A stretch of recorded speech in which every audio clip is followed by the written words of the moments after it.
Welcome to the Writer's Block, our weekly look at all things sports. I'm Jenny Carlson here in the studios at the Oklahoman, joined by the great, the one, the only Cedric Golden from the Austin American-Statesman. How's it going, Ced? What an introduction, man. I've never been called great at anything. I'll take it. Hey, let's see how great we can be today talking about NBA free agency, because that's our lead segment. Everybody obviously looking toward this weekend. Sunday it starts 5 p.m. Central Time. We don't have to wait until the wee hours of the morning for all the stuff to get kicked off. But obviously, so many big headline players out there. Kevin Durant, Kawhi Leonard, Klay Thompson, Kemba Walker, on and on and on. The first question I think a lot of people have, because it's the biggest rock in the stream, it seems like, is Kevin Durant. He declined that player option with the Warriors. So where's he going, Cedric? I don't know, and I don't think he's going to return to the Warriors, Jen. I really don't. I think he might end up with the New York Knicks or the Brooklyn Nets. That's what the tea leaves are saying.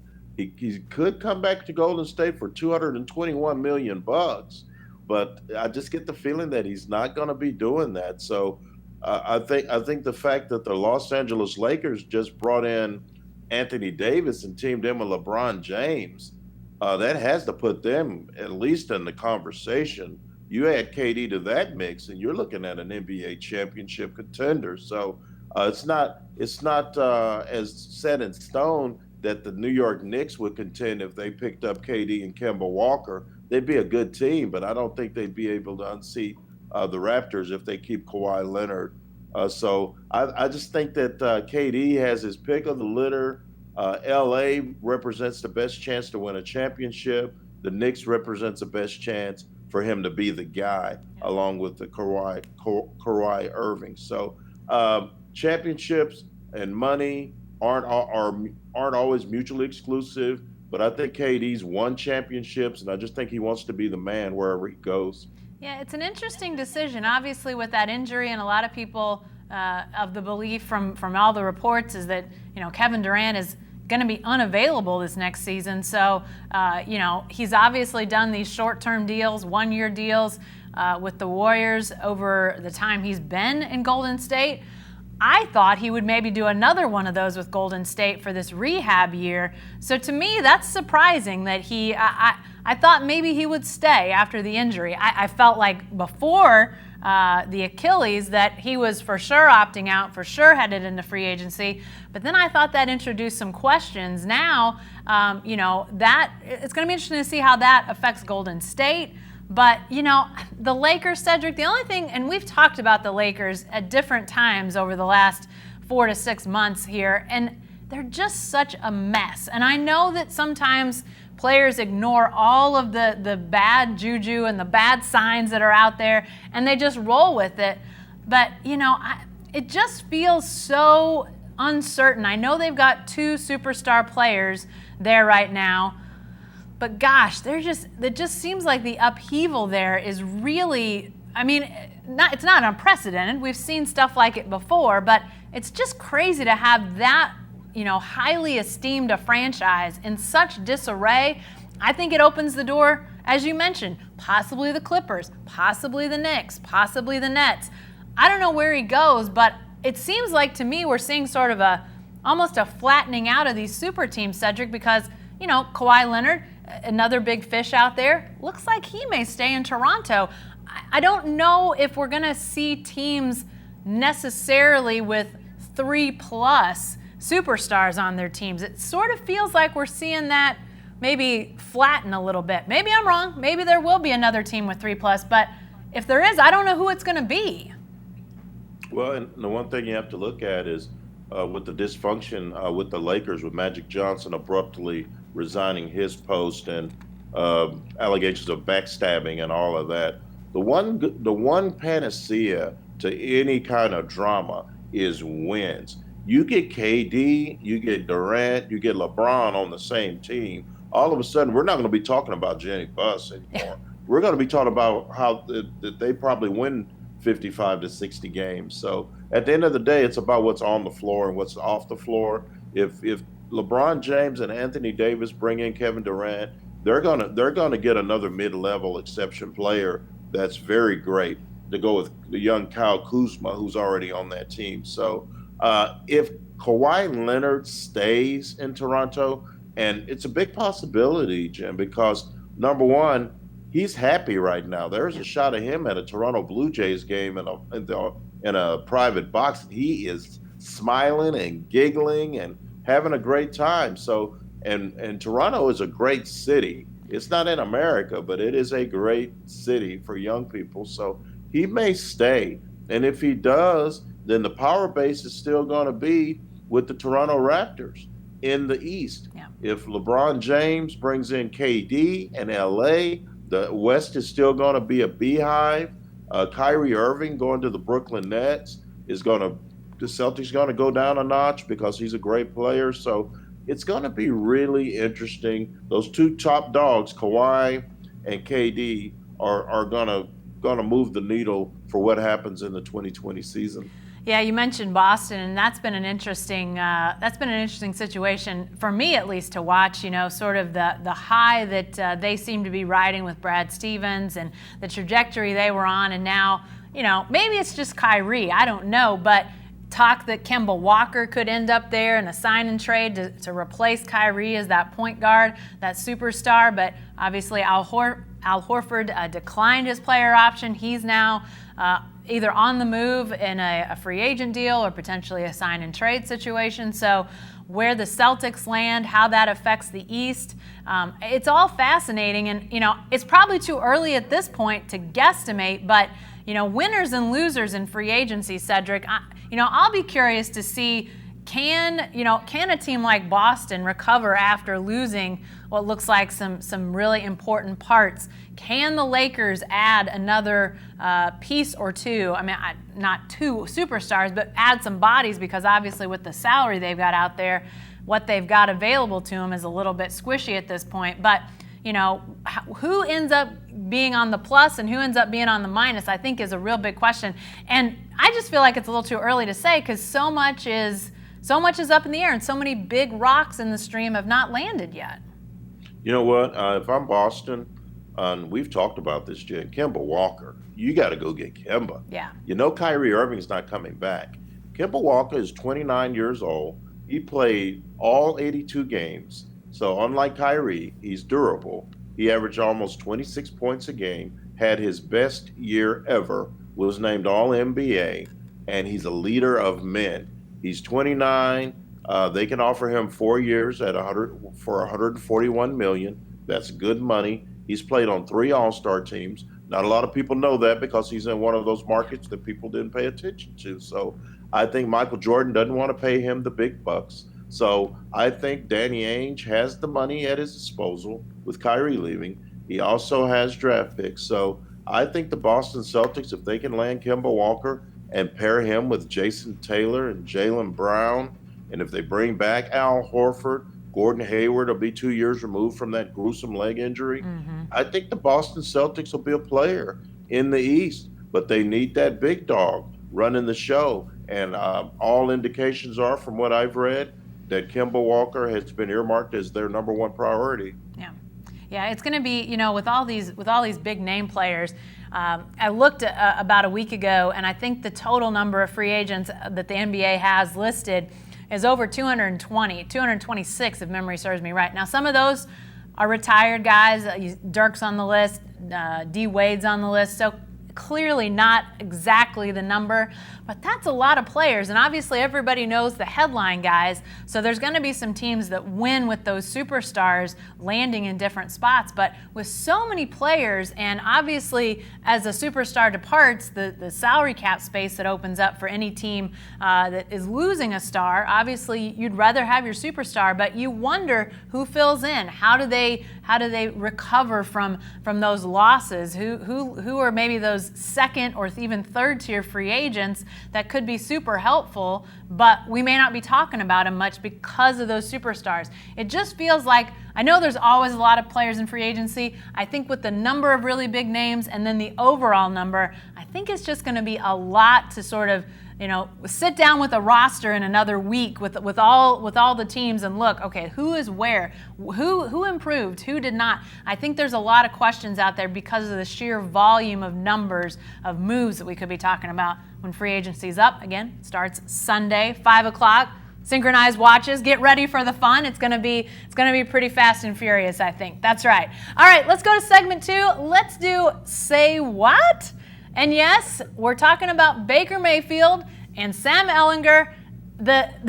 This rivalry never dies, Cedric. We know that. I know that. You know that.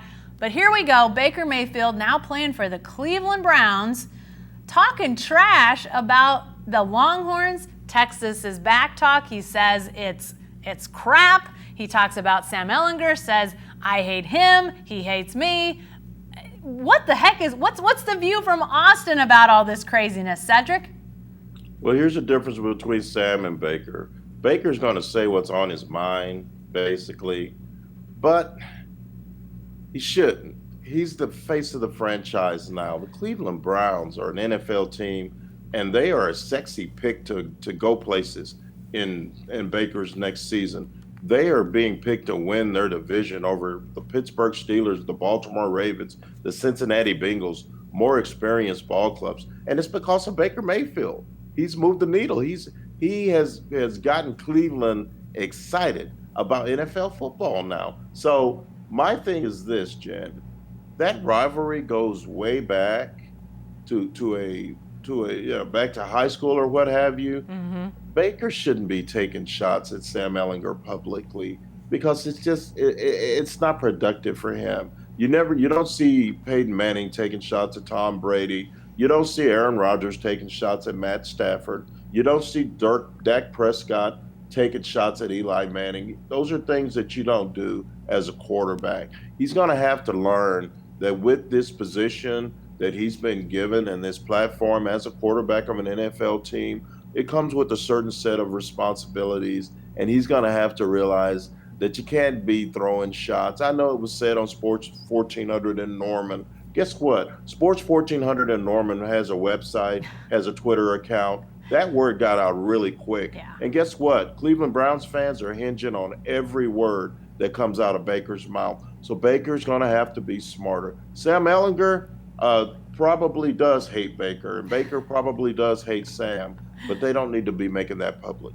Yeah, and I didn't have any problem with the whole bit about Texas being back. Now, saying that is that fact or crap or whatever you want to say, but at the same time, the whole thing. I mean, to me, Baker Mayfield, Cedric, you bring it up. He's in a different place now. If he wants to talk about the Steelers or the Raiders or, some other team in his division, if he wants to start talking noise about Ben Roethlisberger, sign me up for that. I'm interested. If he's going to talk the same way about guys he's got to play against, then, that's one thing. But here he is. He's writing checks that, Boogie Radley-Hiles and Trey Norwood and other guys on the Oklahoma defense who are there now are going to have to cash. It's, to me, that's unnecessary. And Cedric, you bring it up. Franchise quarterback, those guys are held to a different standard. And they just are. Yeah, and you and I know Baker's a different guy, and the Browns drafted him knowing that. And yet, don't you think there's some belief amongst Browns, upper management, coaches, whomever, that over time he learns and takes a different approach, at least publicly? Of course. He's got to grow up. He's a young kid. He has that chip on his shoulder, Jen. Two-time walk-on who became a Heisman Trophy winner. You can't beat that. I mean, so when you look at what he's got going, it's a great story. It's a great American success story. If he wants to talk about the Steelers, like you said, or if he wants to talk about the Ravens or the Bengals, that's fine. It's probably not a smart thing to do because he's got to play those guys twice too, and they want to take his head off. Yeah. So as far as the OU Texas thing is concerned, if Sam Ehlinger and Jalen Hurts want to go head-to-head in the media, okay, that's fine because we know they're going to play each other. Yeah. Not once, but twice, maybe twice in the fall. So, but I think as far as Baker's concerned, he's got bigger fish to fry. I know this is what made him a a great player, chip on his shoulder. He was a walk-on who won the Heisman Trophy. But right now, you're a quarterback in the NFL, and it's time to not only show your wares on the field, but accept the responsibilities that come with that position off the field as well. Yeah, and it's going to be really interesting here, and not very long, a couple weeks, Big 12 Media Day will roll around, and Cedric, you and I will be there, and I feel like there's going to be a lot of questions asked of these current guys, on both sides of this rivalry to answer for what Baker Mayfield said. And he's not even going to be anywhere close to Big 12 Media Day. So it just feels like, he needs to focus on him and what he's doing. You can still be Baker Mayfield. You can still be outspoken. You can still do that to a degree. But it felt like, he's bringing up Lake Travis and Westlake. And, he's in the NFL. He's won the Heisman. Come on, let's not rewind to your high school days, no matter how big the rivalry is. And do we really need him to tell us that Drew Brees and Nick Foles are the two best quarterbacks to ever come out of Westlake? I think we know that, Baker. I think we know that. Yeah, I think we understand. All right, let's move on to segment 3, and we've got some must-see TV. Cedric, the NBA awards. When this started a couple years ago, they decided to wait with the NBA awards, MVP, Defensive Player of the Year, Coach of the Year, all this. Wait until well after the season was over to have a show and announce all this. At the time, I thought this is a terrible idea. How long we're going to have to wait for these awards to be announced? I think I might be coming around because of the emotion we saw out of these guys who won. It became must-see TV for me, Cedric. I liked it. Shaq did a good job as the host, and roasted Charles Barkley. That's always fun.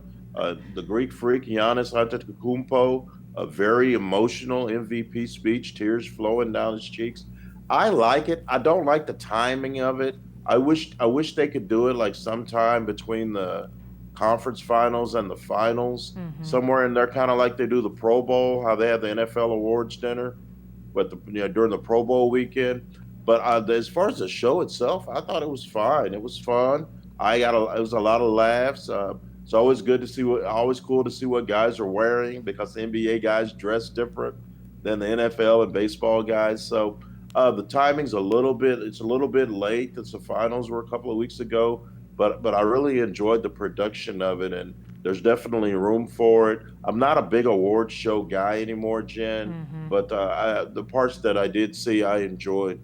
Yeah, the timing is odd, and I think the one thing I'm most, at first I was against sort of waiting that long after the season, but now I think that the thing I dislike most about it is that, when Kevin Durant, for example, won the MVP, they did the whole thing here in Oklahoma City. It was, fans, it was teammates, it was the emotion of just being in the city where he played was so significant. So, like Milwaukee, having Giannis win the MVP, it was great to see him have that speech, have that emotion, but Milwaukee didn't get to share in it the same way they would have previously. To me, the timing, while yes, I still think it's a little bit late, the NBA is doing a heck of a job in cornering interest, even when it's not the season. This has been a hallmark of the NFL for a lot of years, Cedric. NFL, 365 days a year. The NBA, you go from the finals to the draft to the award show to free agency. We're talking about the NBA, I feel like, more than we've ever talked about it. And if that's part of why the NBA did this, then it's an NBA win, because it doesn't seem like there's an off season for the NBA anymore. That's true, and if that's the idea, it's very smart. I know the NFL, they have it on lock for a full year. They've got the draft and they got the combine, and then this little part between now and training camp, the NFL Network's going to come out with their 100 best players in the league. So it's always something, and if that's what the NBA is doing, more power to them, because the show itself was really good and it didn't have any drag, any lag time. So it was fun. The players were there. There was genuine intrigue in the awards, and so to me, I think it was marketed well, and if the idea is to try to extend the interest in the NBA, because we're getting into summer league coming up, between the finals and summer league, they do this show. I think it's a great idea. Yeah. Well, my must-see TV moves over to a sport that's actually playing games right now, and that's the women's soccer. The World Cup, the U.S. and France playing on Friday afternoon, 2 o'clock Central Time is a start time, playing in Paris. Obviously, huge home field advantage for France, and it sounds like it's going to be an amazing scene, amazing crowd. My question is, does any of this lead us in the not too distant future to more audience for women's soccer in the U.S.? Cedric, we've seen it change with the MLS.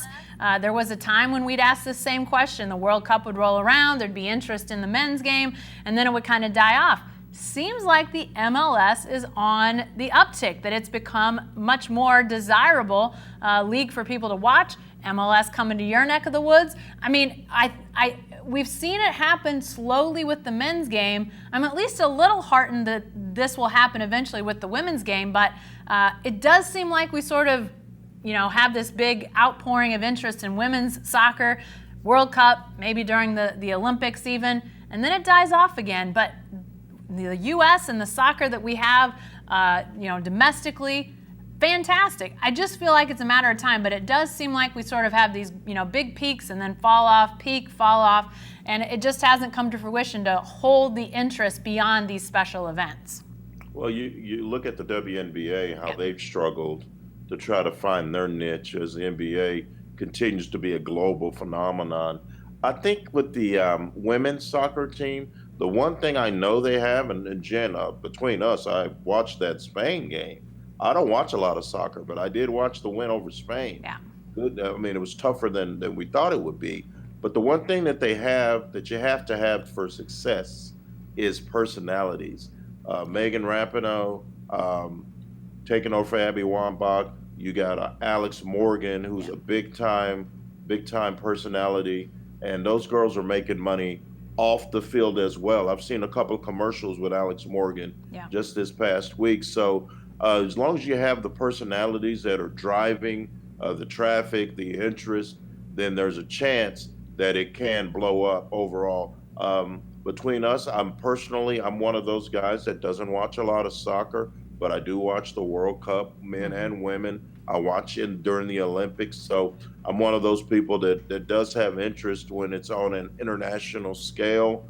I'm not a guy that's going to be watching the Europa League or the Europa League or Liverpool or Manchester I don't do any of that. But when it's America playing internationally, I'm tuning in because I want to see what we're going to do. So I think it's probably 5 to 10 years away for it to really blow up. Remember when Brandi Chastain took her shirt off? Yep. That's been a minute. 20 years. So they did take a step up from that 20 years ago. Yeah. But the next step is to get people involved in a league, maybe something like the MLS. Can you sell it? That's the thing. I saw a lot of little girls in American gear in those stands in Paris. Can you get that audience, which is going to be your future consumer, to support a women's league? I think it's possible. The money is there. The sponsorships are there. You need more personalities to drive this interest. Yeah, I think what you brought up about, that next generation of fans, I think that's where it really sits. We saw those same young faces, little girls in the stands in '99 when the U.S. won in that dramatic shootout, Chastain winning it for the Americans. Now, those are some of the women that are on the team for the U.S. as we speak. They were young when that happened. So, it does take time to build that up. We've obviously seen an uptick in soccer participation in this country. It just continues on the upward trend. So you've got to think you've got more, natural fans, and then it becomes, how are you going to spend your time? How are you going to spend your dollars? Are you going to take the family to a movie, or are you going to take your family to a game? So, I think it is a matter of time. I'm heartened by the way that the MLS has continued to see growth and, upticks in fans and interest. It has taken maybe longer than some people would have wanted, and yet it's one of those additional, outlets for sports, for high-level pro sports in our country. You got to think maybe the women's soccer will be a minute, but will eventually roll to a higher level as well. Again, Friday afternoon, 2 o'clock. We're going to take a work break here, so I hope you do too, Set up the big screens, get some fans. Let's go watch the U.S. and France on Friday afternoon. All right, we'll talk about that and who knows what else next week when we're back on the Writer's Block. Be sure to join us then.